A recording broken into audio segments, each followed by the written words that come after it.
Selamat datang di channel Jendela Sains. Di video ini kita akan membahas statistika part yang ke-18, yaitu tentang penyajian data kelompok. Dan kita akan membahas histogram, poligon frekuensi, dan tabel distribusi frekuensi relatif. Simak terus video ini sampai akhir. Kita masih di bagian yang ketiga dari statistika data kelompok, yaitu penyajian data kelompok. Kalau kalian masih ingat skema ini, yaitu alur pengelompokan dan penyajian data kelompok, di part sebelumnya kita sudah membahas bagaimana membuat tabel distribusi frekuensi dari data mentah. Maka di part yang kali ini, dari tabel distribusi frekuensi yang sudah kita buat itu, kita akan coba membuat histogram dan poligon frekuensi, lalu kita juga coba membuat tabel distribusi frekuensi relatifnya. Oke? Berikutnya, kita ke histogram dan poligon frekuensi. Histogram adalah sederetan persegi panjang dengan alas menyatakan interval nilai dan tinggi menyatakan frekuensi untuk nilai yang bersangkutan. Sedangkan poligon frekuensi merupakan garis yang menghubungkan titik tengah sisi bagian atas persegi panjang pada histogram. Untuk lebih mudah memahami, kita langsung ke contoh soal. Di sini kita pakai contoh pagar. Kalian masih ingat ya, contoh pagar itu di slide sebelumnya merupakan nilai ulangan matematika dari 20 siswa di suatu kelas. Ya, waktu itu kita sudah buat tabel distribusi frekuensinya seperti ini kalau kalian masih ingat. Nah, dari tabel distribusi frekuensi ini kita buat histogram. Gimana cara gambarnya? Sebenarnya histogram itu mirip-mirip dengan diagram batang. Cuma nanti ada sedikit perbedaan. Ya, tapi di sini cara menggambarnya sama. Kita buat sumbu X dan sumbu Y. Sumbu X menyatakan nilai, dan sumbu Y menyatakan frekuensi.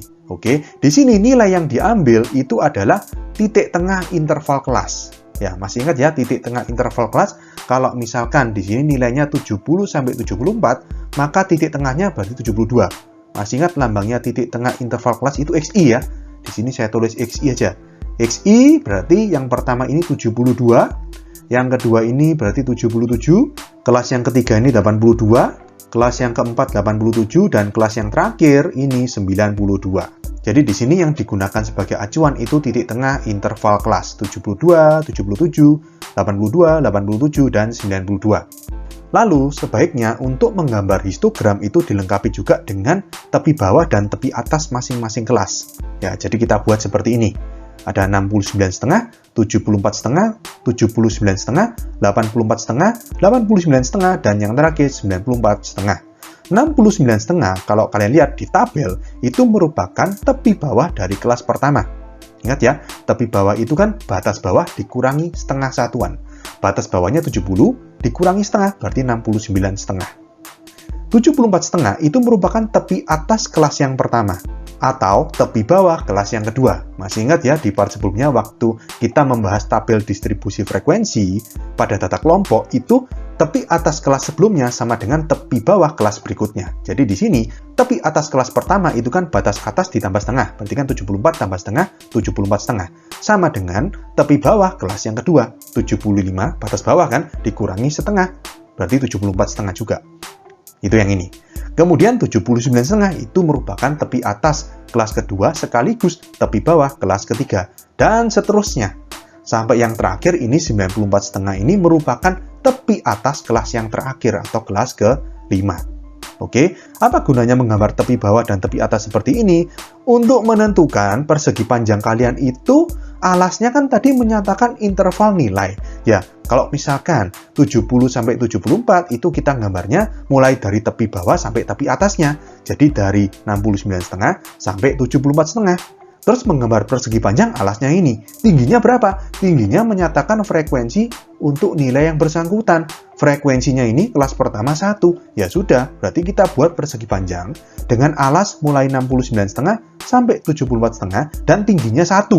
Ini kan frekuensinya 1. Berarti seperti ini. Nah, seperti ini ya. Demikian juga kita ulangi untuk kelas-kelas berikutnya.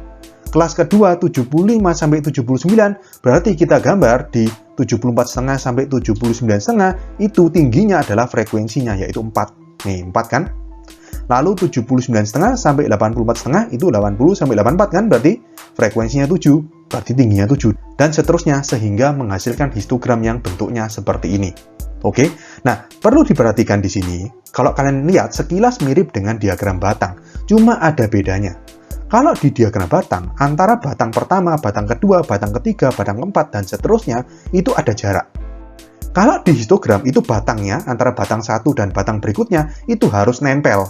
Ya, di sini 69,5 sampai 74,5 itu kan batang pertama.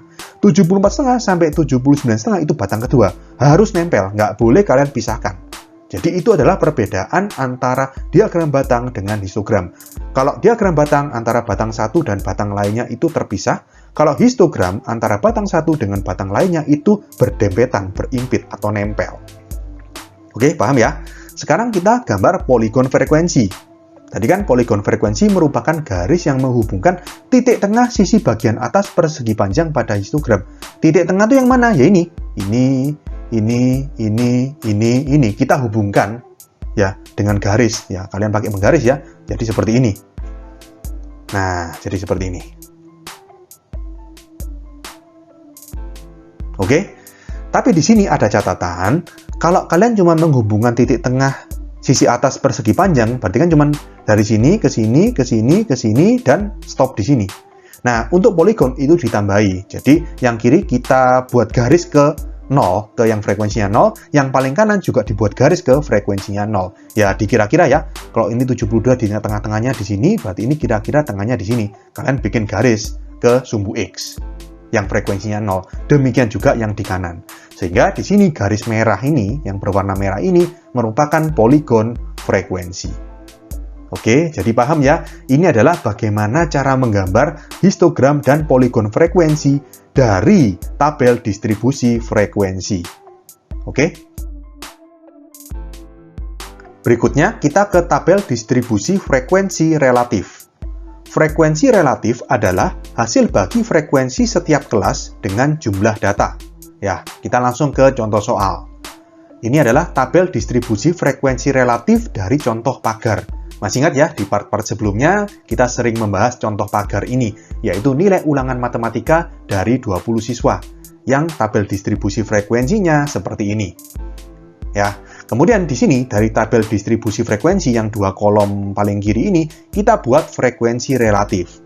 Nah, frekuensi relatif itu bisa dinyatakan dalam 3 macam, yaitu pecahan, desimal, atau persentase. Tapi rumusnya sama, pokoknya hasil bagi frekuensi setiap kelas dengan jumlah data. Di sini kita hitung jumlah datanya terlebih dahulu. Ya, kita isi angka total di sini. 1 tambah 4, 5, tambah 7, 12, tambah 6, 18, tambah 2, itu hasilnya 20. Berarti kita tulis 20. Lalu, yang pecahan berarti kita hitung ini. Frekuensi kelas tersebut berarti kan 1 per frekuensi total. Dibagi dengan jumlah data, dibagi 20. 1 per 20 ya 1/20.